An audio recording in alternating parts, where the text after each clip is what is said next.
Weekend లో ఇలాంటివి వేసుకోకుండా వీకెండ్ లో పెళ్లి కొడుకు తమ్ముడు లాగా, పెళ్లి కూతురు అన్నయ్య లాగా రెడీ అయ్యి ఇలాంటివే వేసుకోవాలి. క్యాజువల్ గా సింపుల్ గా ఉంటది. వీడికి చెప్పినా అర్థం చేసుకోడు, నువ్వు అర్థం చేసుకో. సింపుల్ గా వేసుకో షర్ట్ అండి ఇది. ఒక 5 minutes 2 minutes ఆగి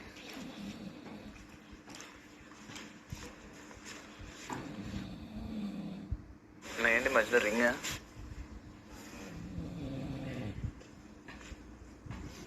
first of all thank you Bigg Boss, thank you so much